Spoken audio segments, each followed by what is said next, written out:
Have started our module number 10, that is constitutional position of Jammu and Kashmir. From that, the next point is the constitution of Jammu and Kashmir. The constitution of Jammu and Kashmir is different from that of other states in the following aspect. आपण ही constitutional provision पाहतो आहोत Jammu and काश्मीरची, हे लक्षात ठेवा. Constitution जेव्हा बनलं त्यावेळेस जम्मू अँड काश्मीर विषयी काय काय होतं ते आपण शिकतो आहोत त्याच्यामध्ये. Fundamental rights, directive principle, fundamental duties are not applicable to the state of Jammu and Kashmir, where on the other hand it's applicable to other states. Land or property of these states cannot be purchased by the Indians. पहा तिथं जे आपले fundamental rights आहेत, fundamental duties आहेत, त्या कुठल्याही applicable नव्हत्या. तिथली जमीन ही कुणीही परचेस करू शकत नव्हती of other state without the consent of state legislature. जोपर्यंत स्टेट गव्हर्नमेंटची परमिशन मिळत नाही तोपर्यंत तिथली जमीन खरेदी करता येत नव्हती बाहेरच्या लोकांना. Parliament can not make any law relating to modification of name or territories of the state. तिथले जे टेरिटोरीज आहेत तिथले त्यांची नावं वगैरे संबंधात पार्लमेंट कुठलंही डिसिजन घेऊ शकत नव्हतं. So in respect of Jammu and Kashmir, the residuary power is with the state government and not with the Union of the State of India. Okay. जी तिथली रेसिड्युअरी पॉवर्स होत्या या सगळ्या स्टेटच्या अंडर होत्या. आपल्याकडे पाहिलं आपण 3 लिस्टमध्ये पाहिलं की रेसिड्युअरी पॉवर कुणाकडे जातात, युनियनकडे, पार्लमेंटकडे. पण इथे मात्र काय आहे, इथे रेसिड्युअरी पॉवर्स या स्टेटकडे होत्या. The parliament residents of the Jammu and Kashmir state have been granted with some special provisions with respect to employment under state, settlement of state, attaining or immovable property in state, etc.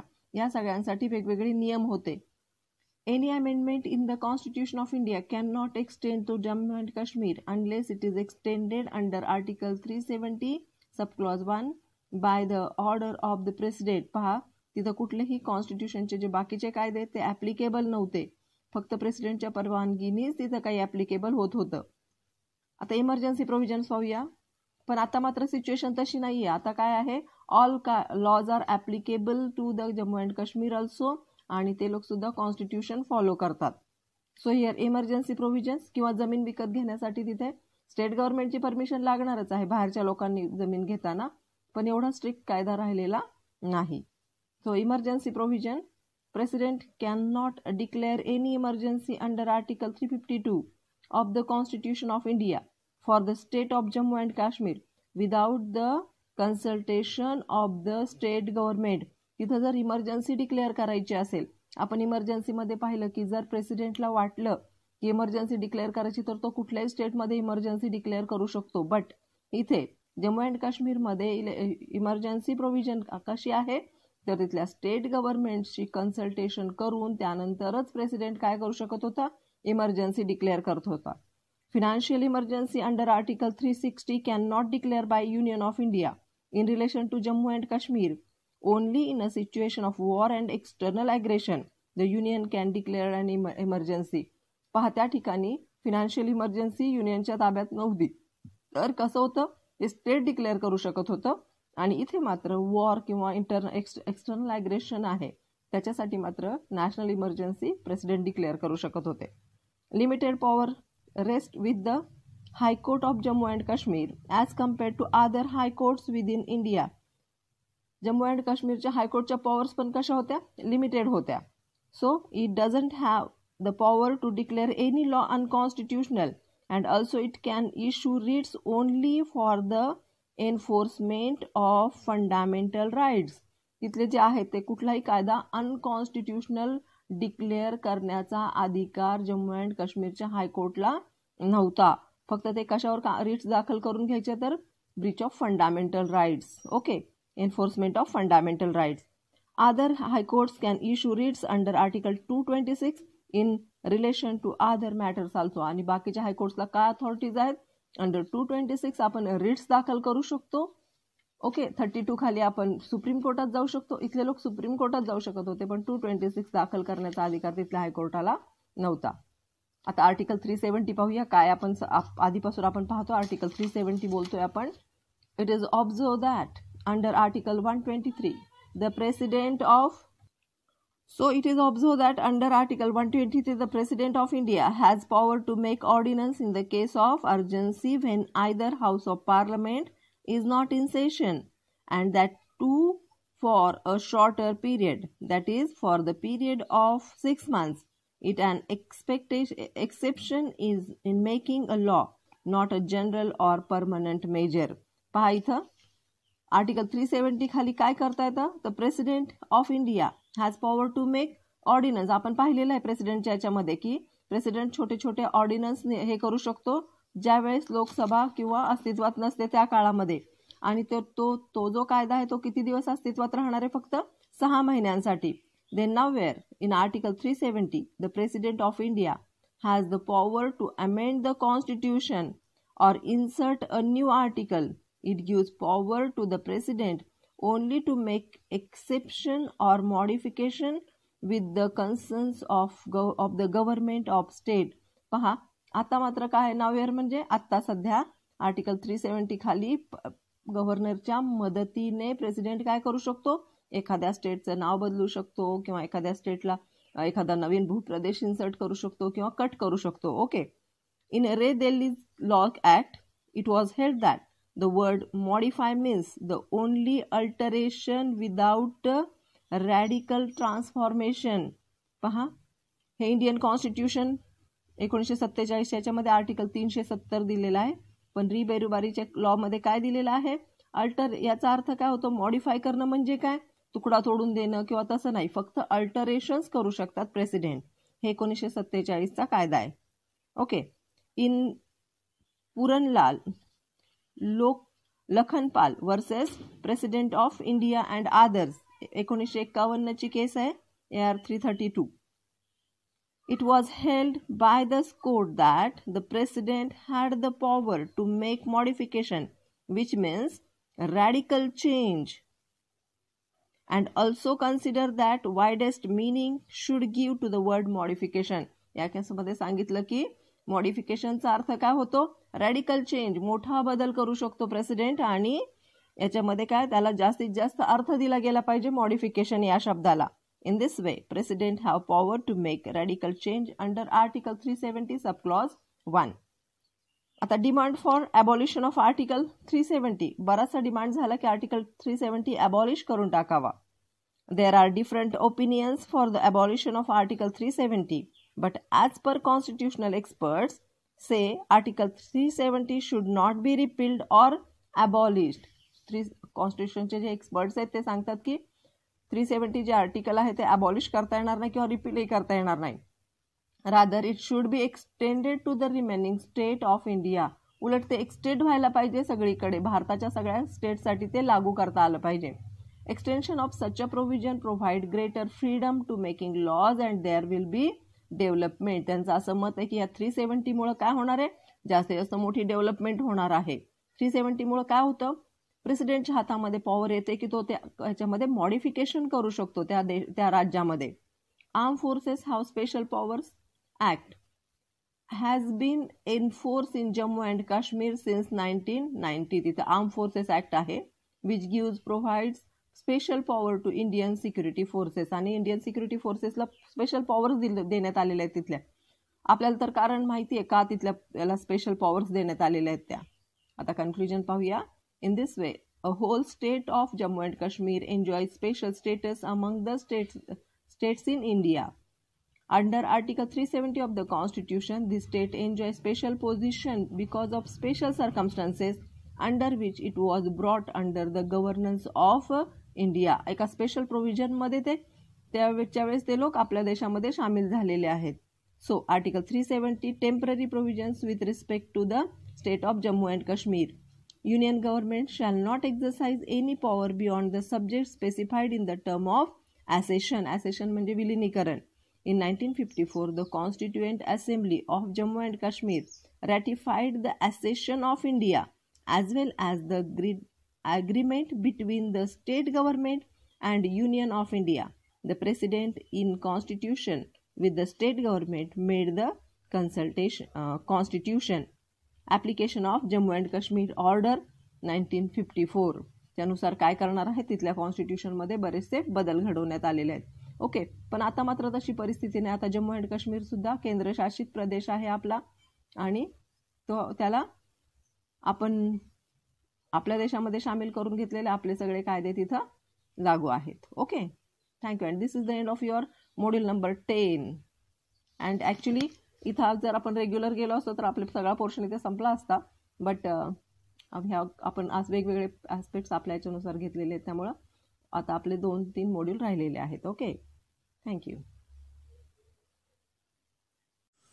Hello, module number 10 आहे आपलं constitutional position of Jammu and Kashmir. Jammu आणि काश्मीरची constitutional position काय आहे हे या चॅप्टरमध्ये आपल्याला शिकायचं आहे.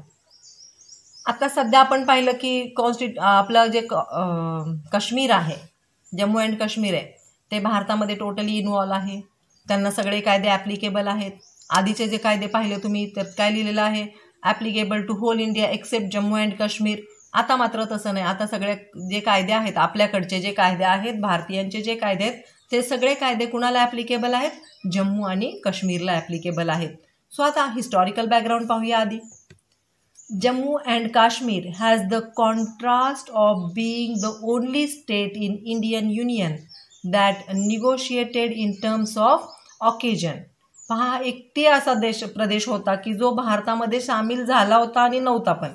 Okay, so the then ruler Maharaja Hari Singh of Jammu and Kashmir at the time of independence from the British rule decided not to join either India or Pakistan. जेव्हा फाळणी झाली त्यावेळेस काश्मीरचे जे राजे होते महाराजा हरी सिंग यांनी डिसिजन घेतलं, ना ते पाकिस्तानमध्ये जाणार आहेत ना ते भारतामध्ये येणार आहेत. ते एकटे राहिले वेगळे. So but then after 2 months on 6 October 1947 पण 2 आठवड्यांनी काय झालं, 6 ऑक्टोबर 1947ला the border areas of Jammu and Kashmir were attack by the Azad Kashmir forces. पहा, फक्त 2 आठवड्यांनी 1947मध्ये आझाद काश्मीर फोर्सेसमधनी काय केलं, अटॅक केला, सपोर्टेड बाय द पाक आर्मी. आणि त्यांना पाकिस्तानच्या आर्मीने सपोर्ट केला होता. त्यांनी काय केलं, काश्मीरवर आक्रमण केलं. Subsequently after the attack the ruler decided to join India because of their own lack of army. त्यांच्याकडे खूप मोठी आर्मी नव्हती, पण पाकिस्तानच्या आर्मीनी हे जे आझाद काश्मीर फोर्सेस होते यांना मदत केली आणि काश्मीरवर हल्ला चढवला. त्यामुळे त्यांचे जे राजा होते त्यांनी डिसाईड केलं की कुणाला जॉईन करायचं आहे, भारतीयांना जॉईन व्हायचं आहे, कारण त्यांच्याकडे स्वतःची आर्मी नव्हती आणि वेपन्सही नव्हते. So in October 1947 accession was made by the ruler considering certain promises made by Pandit Jawaharlal Nehru. त्यावेळेचे प्राईम मिनिस्टर होते, the then prime minister of India. त्या काळामध्ये जे प्राईम मिनिस्टर होते त्यांनी त्यांच्यासमोर काही अटी ठेवण्यात आल्या आणि त्यांनी काय केलं, स्वतःचं ॲसेशन मीन्स विलिनीकरण करून घेतलं भारतामध्ये. Okay, it was the after effect of these promises that article 370 was included in the constitution. आणि त्याच्यानंतर आपल्या कॉन्स्टिट्यूशनमध्ये 370वं आर्टिकल इन्सर्ट करण्यात आलं.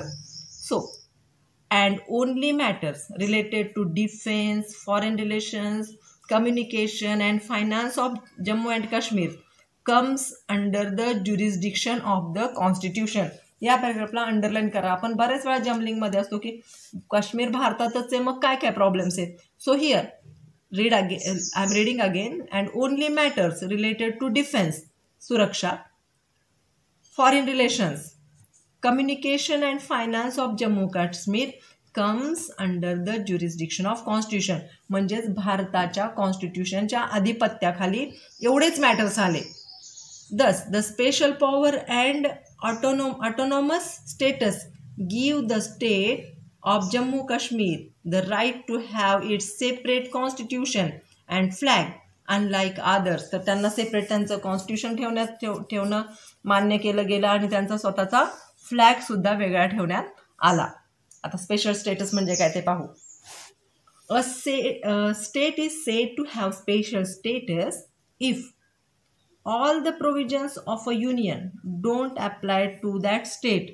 सगळ्या प्रोव्हिजन्स ह्या युनियनच्या आहेत त्या स्टेटला ॲप्लिकेबल नसतात, म्हणजे त्यांना स्पेशल स्टेटचा दर्जा देण्यात येतो. Different states may have different provisions. Article 370 subclause 1 of the constitution of India gives such a special status to the state of Jammu and Kashmir. आणि असं स्पेशल स्टेटस कुणाला दिलं गेलं? 371 खाली जम्मू आणि काश्मीरला दिलं गेलं. Okay, so article 371 of the Indian Constitution of India gives such a special status to the state of Jammu and Kashmir. Article 370 of the Indian Constitution provides special status to 10 other states. बाकीच्या 10 स्टेटला सुद्धा special status देण्यात आलं, which are Assam, Nagaland, Sikkim, Manipur, Mizoram, Goa, Andhra Pradesh, Arunachal Pradesh, Maharashtra and Gujarat. यांना कुणाला special status देण्यात आलं. Special status of Jammu Kashmir पाहूया. As the ruler of Jammu and Kashmir interested only 4 matters, that is defence, foreign relations, communication and finance to the dominion of India, and hence there is limitation put parliament to make laws in the union list and the concurrent list for those matters only which fall under the above 4. पाहता, काश्मीरचं विलिनीकरण तर झालं, पण कुठल्या मॅटरमध्ये? फक्त 4 मॅटरमध्ये. कुठल्या? Defence, foreign relations, communication आणि फायनान्स याच्यामध्येच फक्त काय झालं? विलिनीकरण झालं. बाकी त्यांचे सगळे कायदे त्यांच्या पद्धतीने चालू. ओके, आता याच्यामध्ये पार्लमेंटला पण इश्यू निर्माण होतो की कशा पद्धतीने लॉ बनवायचे. त्याचे जे सगळे लॉ आहेत ते ॲप्लिकेबल होत नाहीत तिकडे. ओके, किंवा only the fall under the above. त्याचे हे जे 4 घटकांविषयी ते कॉन्करंट लिस्टमध्ये सुद्धा काही लॉज बनवू शकतात किंवा युनियन लिस्टमध्ये.